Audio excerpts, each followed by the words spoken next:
Philadelphia Eagles get 4-0. I can't complain about that in particular. Found a way to win the game, even though I think we made this game way harder than it needed to be. There was no reason for this game to be this difficult. Now, listen, I understand the Commanders are a division rival.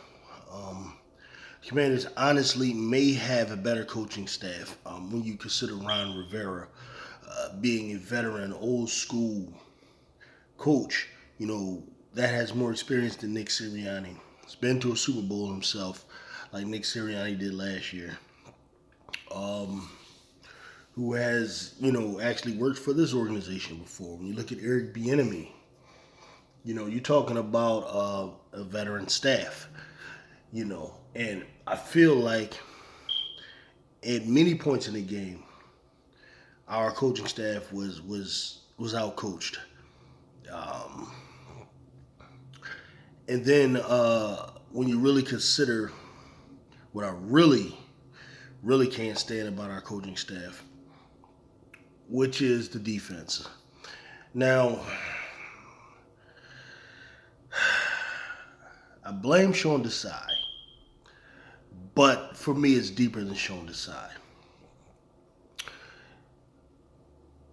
I believe the way our organization is currently ran, and this is based off of things I've heard them say out of their mouth, you know, that it isn't a situation where coaches have complete autonomy to do what they feel they have to do. I think there is a degree of freedom, but not complete autonomy. Many times I've heard Jeffrey Lurie talk about, a collaborative effort when it comes to things, and this deals with things as simple as drafting players, scouting, and then I believe it extends into coaching. Now, the actual play calls, I think the coaches are probably doing that. I mean, I believe Brian Johnson gets to call the plays, but the game plan is put together by he and Nick Sirianni, I think, earlier in the week. With regards to Sean Desai, I think Desai gets to, of course, call the game, but there are many elements of his philosophy that I think are put there by the head coach and even are influenced by the owner himself. And I think that this here is the Achilles heel of the team. And if we are not able to overcome the deficiencies here with what I'm describing in terms of the way the defense is handled, if we're not able to overcome that, we won't win a Super Bowl. We'll get far, or we'll lose, to a team that is able to exploit it. What's happening right now is this organization is in love with Vic Fangio and his system for whatever reason. They're in love with this particular system. Um, they believe it's somehow the wave of the future, or that it's in line with some type of analytics that their analytics team is pointing to. That it's a superior style of defense, and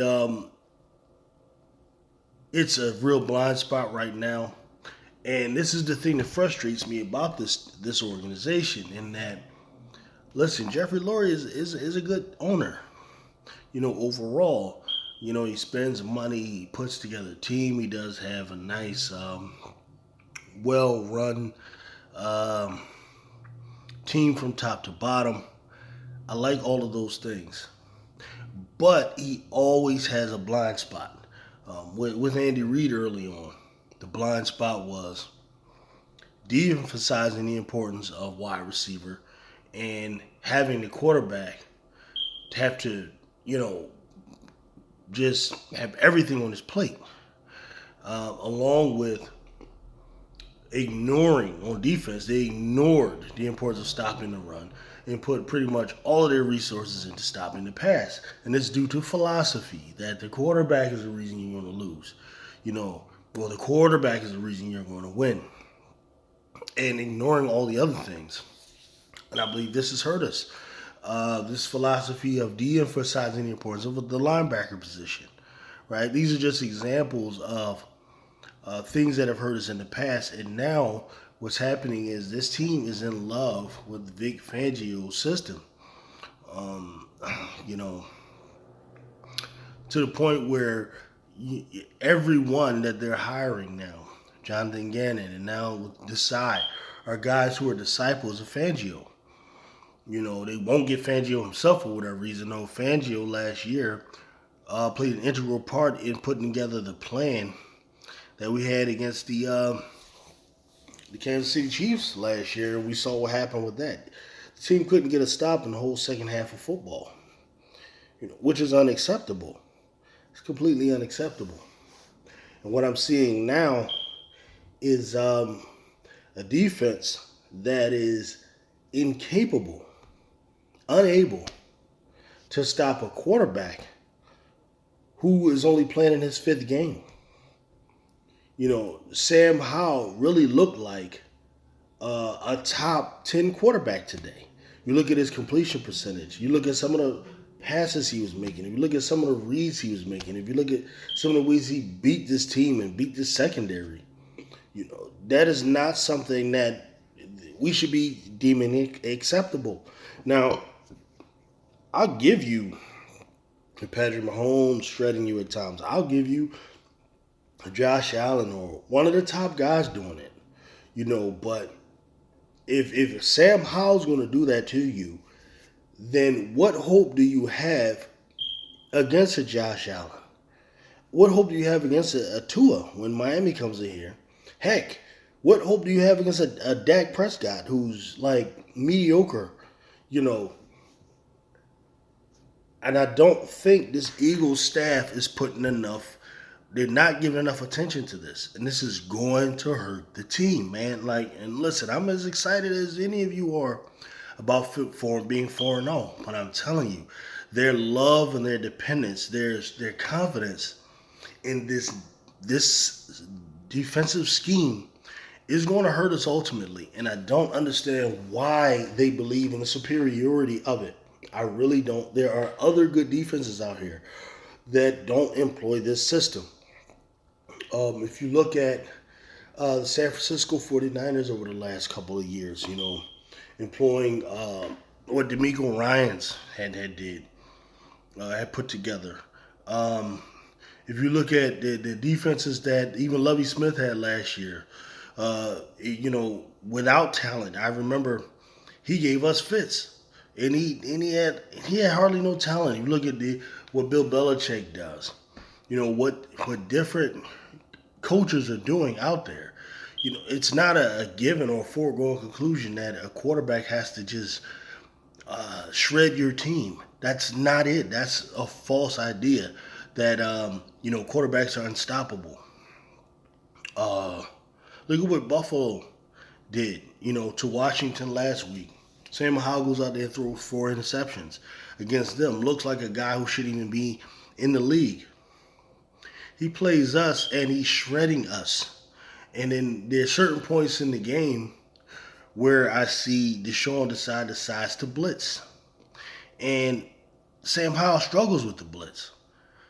But then he'll stop doing it when it comes to he'll stop blitzing when it comes down to a real down, like a crucial 3rd and 2, for example. They go back to what they wanted to do, what they've been doing all year. You blitz him, you stop him. And then on a 3rd and 2, you're playing off. You're playing 10 yards off of the receiver and you're giving up 4 yards, allowing them to get a first down at certain points in the game. And this is so frustrating. That last drive, after Jalen Hurts hit A.J. Brown with that touchdown, that should have ended the game. But I knew they left too much time, a minute and a half. With the defense we employ, it's way too much time because we just play off. Don't pressure the quarterback enough. Or we don't disguise the protection. Apparently, it's not something that's fooling anyone. And then, like, I don't know what the deal is with our cover corners. Why they're not good enough. You know, you're talking about Darius Slay, a guy you think is a good cover corner. Why is it that in the scheme we employ, they're either confused, you know, and it blows my mind. Why is there points every week in the game where the guys in our secondary are confused as to who they should cover or what they're supposed to do? What kind of scheme are you running? That you know the offense makes an adjustment and now you're confused, not knowing what to do. This is something that should be scrapped. Um, and if it's a thing where the scheme is good and the players aren't good enough, then either you change the players or you change the scheme. You know, because right now what I'm seeing is I see a one-trick pony defense. If the front four or the front five is able to dominate, then our defense look like one of the best defenses in the league. But as soon as you run into an offense that figures out how to block the guys, it's like the defense looks horrible. It looks like a bottom third defense in the league. You know, this is what I'm seeing.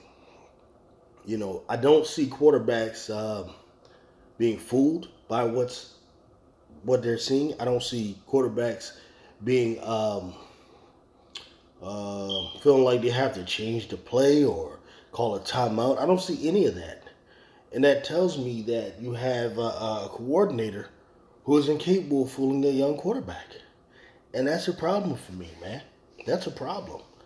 Um, and listen, I say again, I'm happy. Jalen Hurts looks like he's getting it going. I have no complaints about him. I have no complaints about the offense, really. Uh, Except for I didn't like when we were up, I think 17-14 or 17-14, and we settled for a field goal as opposed to trying to score. I didn't like that.